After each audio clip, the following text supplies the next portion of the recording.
খুব সুন্দর একটা পরিবেশ, চতুর্পাশটা সবুজে ভরপুর। এখানে আবার ফুলের গাছ রয়েছে। তো সামনেই হচ্ছে আমাদের কাঙ্ক্ষিত রিসোর্ট। এটা হচ্ছে বসুধা রিসোর্টের মেইন ফটক।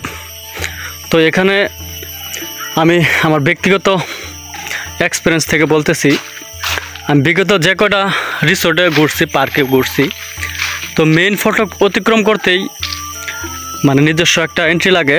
তো এই জায়গার ক্ষেত্রে ভিন্ন, সেই ক্ষেত্রে হচ্ছে এখানে কোনো এন্ট্রি ফিস লাগে না, ভিতরে হয়তো বা থাকতে পারে। তো সামনে যাই, দেখি কি হয়। এই পার্কের এই রিসোর্টের অন্যতম একটা সুবিধা হচ্ছে এখানে কোনো প্রবেশ এন্ট্রি লাগে না। তারপরে হচ্ছে আপনারা যদি এই সুইমিং পুলে গোসল করতে চান, তো এই সুইমিং পুলের জন্য 50 টাকা করে দিতে হবে। আর এইখানকার যে ওয়েদারটা সত্যি অসাধারণ, চতুর্পাশে সবুজ প্রকৃতি, তার মাঝে এরকম একটা খোলামেলা জায়গা, মানে খুব ভালো একটা জায়গা। বসুধা রিসোর্ট ময়মনসিংহ জেলার বালুকা থানায় অবস্থিত একটি শৈল্পিক ও স্বস্তিদায়ক রিসোর্ট, যা পিকনিক, দিনের আড্ডা ও ছোটোখাটো ইভেন্টের জন্য বেশ জনপ্রিয়। এই রিসোর্ট সকাল 9টা থেকে বিকাল 5টা পর্যন্ত সর্বসাধারণের জন্য খোলা থাকে। তবে এই রিসোর্টে কোনো এন্ট্রি ফিস লাগে না, কোনো প্রবেশ ফি লাগে না। শুধু আপনার হচ্ছে ভেতরে সুইমিং পুলের জন্য 50 টাকা করে লাগবে। আসসালামু আলাইকুম।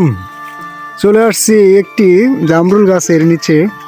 বর্ষাকালীন অনেক ফল ফুল আমরা খাই। মধু মাস জ্যৈষ্ঠ, এখন দেখেন জ্যৈষ্ঠ মাসে আরেকটি অন্যতম ফল, পুষ্টি ভরপুর, ভিটামিন সি এর খনি, এ হলো জামরুল ফল। খেতে অন্যরকম একটা টেস্ট।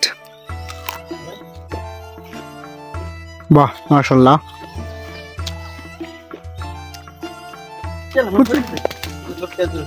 প্রচুর পরিমাণ আসছে। এই এক ভাই উঠাই দিছি গাছে।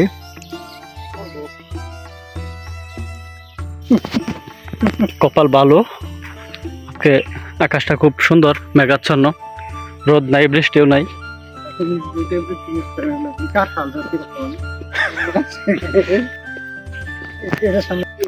তো ইনি আমাদের বড় ভাই, উনি বলছে ওনাদের এই রিসোর্টের পাশে ওনাদের জমি আছে।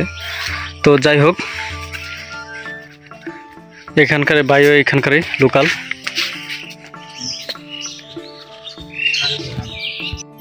এখানে সুন্দর একটা বসার স্থান রয়েছে। এটা হচ্ছে ছোট একটা পুকুর, আর এই পাশে এইখান থেকে সুন্দর একটা ওয়েদার দেখতে পারবেন। এবার সবুজ ধান ক্ষেত।